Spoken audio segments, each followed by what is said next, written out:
50,000 Roman soldiers, knowingly stepped into their own grave. They followed an order no rational commander should ever give and no sane army should ever obey, to bury themselves behind walls with no escape, surrounded on one side by 80,000 enemies starving for Roman blood, and on the other by 250,000 more marching to annihilate them. In that moment, Rome's future balanced on the edge of oblivion. Had those men broken, even for a heartbeat, the empire that would one day dominate the world would have died in the dirt of Gaul. And the mind behind this unthinkable decision, the man who dared to trap his entire army between two crushing forces, was Julius Caesar. So before we uncover why a Caesar on the brink of ruin gambled the fate of 50,000 people for an irrational method, hit the like button, so YouTube doesn't bury this story the way Caesar buried his men. Stay with me because in the next few minutes you'll discover three things. 1. The astonishing engineering trick that allowed Caesar to entomb an entire army and turn a death trap into a weapon. 2. The single moment when he stepped onto the battlefield himself and came within a breath of dying. And lastly, the final choice that forced the most powerful man in Gaul to kneel at his feet. But to understand how Caesar reached the point of burying his own legions alive, we have to return to the moment when Rome itself was nearing its breaking point. Let's start with how the crisis truly began. By the time Caesar stood before the walls of Alesia, the Roman world was already trembling beneath his feet. In Rome, senators who feared his rising power whispered in private chambers, plotting to strip him of his command the moment he showed the slightest weakness. They had waited years for an opportunity to break him, and a single defeat in Gaul would give them everything they needed. If Caesar lost his legions, he would return to Rome not as a hero but as a criminal, tried, disgraced, and very possibly executed. Yet the crisis inside Gaul was even more alarming. For 6 relentless years Caesar had conquered tribe after tribe, but conquest did not mean control. Across the entire continent, resentment boiled over. Dozens of tribes, once divided by language, rivalry, and ancient hatred, were now united in rebellion. For the first time in memory, Gaul spoke with one voice against Rome. And the consequence of failure was catastrophic. Gaul was not just another province. It was Rome's richest source of wealth, manpower, and prestige. If Caesar could not hold it, Rome would lose a vast frontier, an enormous stream of resources, and the illusion of Roman invincibility.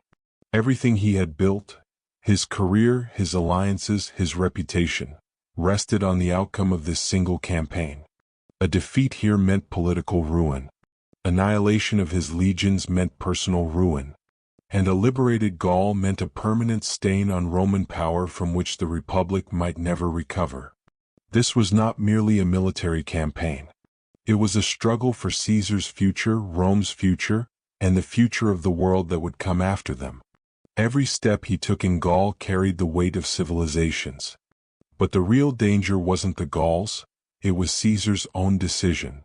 Alesia itself created the kind of dilemma that could break even the greatest commander. The fortress rose on a high plateau, protected on every side by steep slopes and natural barriers that had repelled attackers for generations. At its summit waited 80,000 Gallic warriors, men hardened by years of resistance, convinced that this stronghold was unassailable. From that height, they could observe every Roman movement, every formation, every attempt to approach their defenses. But the difficulty for Caesar went far beyond the fortress walls. His own army, though composed of Rome's finest, was stretched thin across unfamiliar terrain.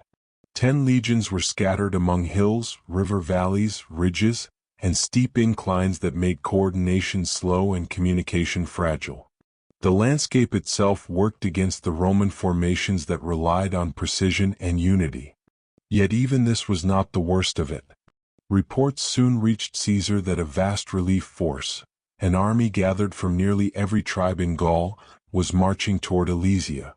Estimates spoke of 250,000 warriors, perhaps more, converging on his position. This meant that Caesar faced a nightmare without precedent, a powerful enemy entrenched above him and a second, even larger enemy closing in from the open countryside. If he positioned his army against the fortress, the relief army would crush him from behind. If he faced the relief army, the defenders of Alesia would pour down the slopes and shatter his lines. He was moments away from becoming the hunted, not the hunter. It was here, studying the hills, the rivers, the fortress looming over the valleys, that Caesar understood a terrifying truth. If he did not trap the Gauls, then the Gauls would trap him. Then Caesar gave the order that changed history. It was an instruction no Roman soldier had ever heard, and none expected from a commander surrounded by enemies on every side. While any ordinary general would have searched for an escape route, attempted a retreat, or abandoned the siege entirely, Caesar chose a path so extreme that even his closest officers questioned his sanity. He commanded his men to build walls. Not in front of them, not behind them, but around everything, around the entire fortress, around the entire Roman camp, around the entire battlefield yet to come. He intended to lock the 80,000 Gauls inside Alesia, and at the same time lock his own army inside a ring of fortifications with no exit. In that moment, Caesar made the conscious decision to bury his army alive. The Romans would dig, raise timber, carve trenches, plant stakes, and erect towers until they sealed themselves inside a vast enclosure of their own creation. They would trap the enemy in Alesia, but they themselves would be trapped between the fortress and the oncoming relief host. There would be no retreat, no path to safety, no second plan. He was wagering everything, rank, reputation, survival, on the belief that Roman discipline could outmatch Gallic numbers in a confined killing ground of his own design. Those who heard the order understood immediately what it meant. They would stand between two enormous forces with their backs to wooden barriers and earthen walls built by their own hands. If either enemy broke through, the Romans would be crushed against their own fortifications with nowhere to run. This was either genius or suicide. What Caesar ordered next was not simply construction. It was the creation of the most ambitious field fortification system the ancient world had ever seen. His plan required two walls, each one vast enough to encircle an entire landscape. The first wall, the circumvallation, faced inward toward Alesia. Its purpose was simple and brutal: to imprison the 80,000 Gauls inside the fortress and prevent even a single warrior from escaping or breaking through. But the second wall, the contravallation, was the true mark of Caesar's audacity. This outer ring faced the open countryside, stretching toward the distant hills where the massive relief army would soon appear. It was designed to shield the Romans from the approaching 250,000 Gauls who intended to crush them. Caesar was effectively turning his own army into the heart of a colossal defensive machine, one that forced both enemy forces to attack Roman walls rather than Roman lines. To accomplish this, his legions embarked on a feat of engineering so extreme it seemed impossible. They carved more than 11 miles of interconnected trenches across uneven ground. One trench was dug deep enough to be filled with diverted water, forming a broad moat that stalled cavalry and infantry alike. A second trench, just behind it, was lined with sharpened stakes fixed upright in the earth. Anyone who fell into it would be impaled before reaching the rampart. Beyond these trenches lay a bewildering series of hidden traps. Thousands of narrow pits were dug in staggered rows, each containing a stake at the bottom, so concealed that an advancing warrior would not see them until he collapsed into one. These wolf pits were arranged to break formations, slow momentum, and sow terror before an attacker even reached the main defenses. Atop the central earthen rampart, the Romans built a solid palisade crowned with battlements. And at measured intervals, every 80 feet, they erected wooden towers high enough for archers and artillery crews to fire down on enemies from a commanding height. These towers turned the entire ring of fortifications into a continuous killing perimeter. And all of this was built under fire. Day and night, Gallic missiles rained down from Alesia. Stones, javelins, and arrows flew relentlessly as Roman soldiers worked without rest, shields propped above their heads, tools in one hand and weapons in the other. The ground shook with the hammering of stakes, the cutting of timber, and the constant clatter of armor as exhausted men carried out their commander's impossible order. But slowly, inexorably, the structure took shape. 15-foot ditches, walls of earth and timber, towers rising over the valleys, rings of traps waiting beneath the soil. As the final connections were made, every Roman understood what they had built. This was the burial. An entire army sealed inside a vast wooden tomb of its own creation, with enemies before them, behind them, and no way out. As the walls tightened around Alesia, desperation began to infect both armies. The Gauls trapped inside the fortress launched repeated breakout attempts, throwing thousands of warriors against unfinished sections of the Roman line. Each assault was fierce, sudden, and aimed at exploiting any weakness. But every attempt failed. The ditches stopped their cavalry, the stakes tore apart their formations, and the towers filled the killing grounds with missiles. Again and again the defenders hurled themselves at the Roman works, only to be forced back with heavy losses. Alesia was becoming a prison faster than they had ever feared. But the Romans were suffering as well. The labor of building 2 sets of fortifications had drained their strength. Fatigue spread through the ranks like a sickness. Nights brought piercing cold, and days brought unrelenting strain. Food began to run short, especially for the animals. Foraging parties sent into the countryside rarely returned unscathed. Many were ambushed by Gallic scouts or raiding bands. Every pursuit cost the Romans precious men. Every journey seeking grain or livestock risked ending in slaughter. Morale wavered. Soldiers accustomed to the certainty of Roman superiority now found themselves cut off, encircled, and sealed behind walls that offered protection, but no escape. Some whispered that Caesar had led them into a trap. Others wondered whether the relief army, rumored to be unimaginably vast, would arrive before starvation forced them to fight on empty stomachs. Among these men was a legionary named Marcus, a veteran of the campaigns in Gaul, hardened by years of battle, yet shaken by what he now faced. He had fought in open fields, in forests, and in towns, but never like this. He felt the weight of the earth they piled around themselves, the suffocating sense that with every trench and tower they were closing the door on their own survival. One night, while hauling timber to reinforce a section of the rampart, Marcus paused and looked at the towering structure rising before him. Exhausted, bruised, and chilled to the bone, he muttered words later repeated among the ranks. "We were building either our monument or our grave." It was a moment of clarity felt across the army. They understood that their survival depended not on hope but on the endurance to hold out against 2 enemies at once. If you appreciate the effort Rome's soldiers made here, do them honor. Subscribe so this history doesn't fade into the dark. At last, the moment Caesar had feared and prepared for arrived.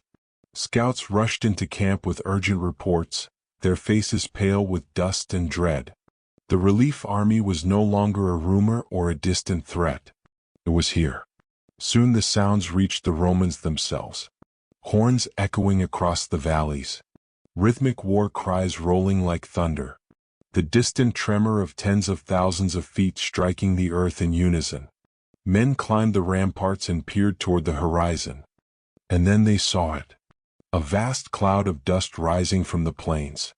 Beneath it, stretching farther than the eye could follow, marched the massed host of Gaul, 250,000 warriors from nearly every tribe in the land, united for the single purpose of destroying Caesar's army. It was a sight so overwhelming that even veterans who had faced death a dozen times felt their stomachs tighten. If this force joined with the defenders in Alesia, the Romans would be swallowed whole. And this is the moment the Roman Empire almost collapsed. Silence. Because what happened next forced Caesar to risk his life in front of his entire army. The attack began with terrifying coordination. As the relief army surged toward the outer fortifications, the warriors inside Alesia hurled themselves against the inner walls at the very same moment. It was a double-pressure assault on a scale no Roman legion had ever faced. The sounds of battle erupted from every direction. Shouts, metal striking wood, the rising roar of two enemy forces closing in like jaws around the Roman position. The outer wall shuddered beneath the charge of the relief host. Tens of thousands pressed forward, crashing into the traps, stumbling into hidden pits, forcing their way toward the rampart with sheer weight of numbers. Roman archers loosed volley after volley, but the attackers kept coming. Meanwhile, from the heights of Alesia, 80,000 defenders slammed into the inner line, determined to break free and join their countrymen.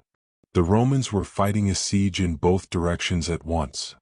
It was not long before the strain found its breaking point. At the northwest sector, a stretch of wall built across uneven, treacherous ground, Gallic warriors discovered a weakness. With incredible effort, they pushed through obstacles, filled trenches with their own bodies, and began scaling the rampart. The Roman line bent under the pressure. Centurions shouted, men locked shields to brace the impact, and still the wall groaned as if about to collapse. Word spread that the position was failing. If that section broke, the Gauls inside Alesia would pour out and join with the relief army, overwhelming the Romans in a single crushing surge. Officers rushed to Caesar with conflicting reports.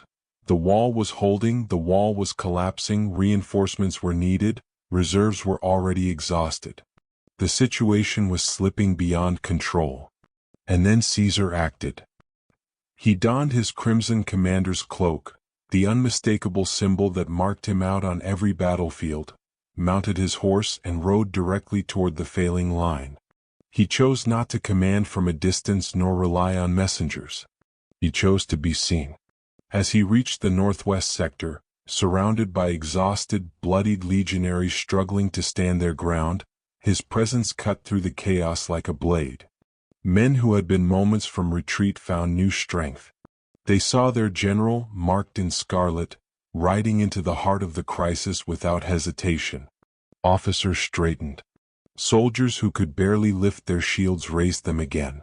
Cohorts that had wavered locked into formation as if welded together. Across the battlefield, a wave of energy surged through the Roman ranks. They fought harder, held longer, and refused to break, not because the situation had improved, but because Caesar himself had arrived to share their peril. But even Caesar couldn't stop what came next. The battle now reached a level of ferocity that defied anything the Romans had endured before. On the inner wall, the defenders of Alesia threw themselves forward with the desperation of men who knew their fate was sealed if they failed. Roman shields rattled under the force of repeated blows. Spears thrust upward from the slopes, blades scraped against armor, and every inch of the rampart became a battleground fought over by sheer will. Yet the Romans held. Cohorts shifted with practiced discipline, closing gaps as soon as they opened. Officers shouted orders through the chaos, directing replacements to points where the line thinned. Arrows clattered against shields and stones hurled from Alesia's heights struck helmets with bone-shaking force, but the inner defenses endured.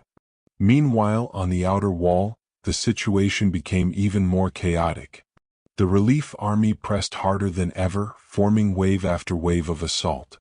Many fell into the traps or were caught in the pits, but the sheer magnitude of their numbers drove the survivors forward.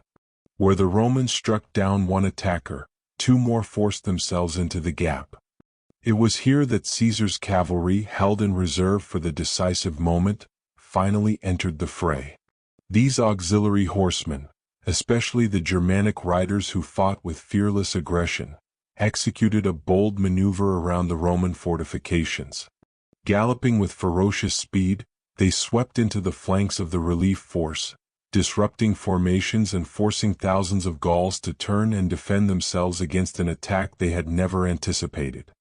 The effect was immediate and devastating. The relief army, already struggling to coordinate their assault against the fortified Roman line, now found itself under attack from the side by cavalry that seemed to burst from nowhere. Confusion spread. Officers lost control of their units. Warriors attempting to scale the rampart hesitated as shouts of alarm spread through the ranks. Back at the failing northwest section, The fighting devolved into brutal close combat. Romans and Gauls clashed at arm's length, shields smashed into faces, blades hacked through exposed limbs, and men grappled atop the rampart in a desperate struggle for dominance. Some fought on their knees, others without helmets, some with broken weapons, but all fought with the full measure of their strength. It was no longer a matter of tactics. It was survival. Gradually the tide began to turn. The combined pressure of Caesar's reinforcements inside the walls, the relentless defense of the line, and the devastating cavalry attack on the flanks shook the Gallic resolve. Sections of the relief army began to buckle.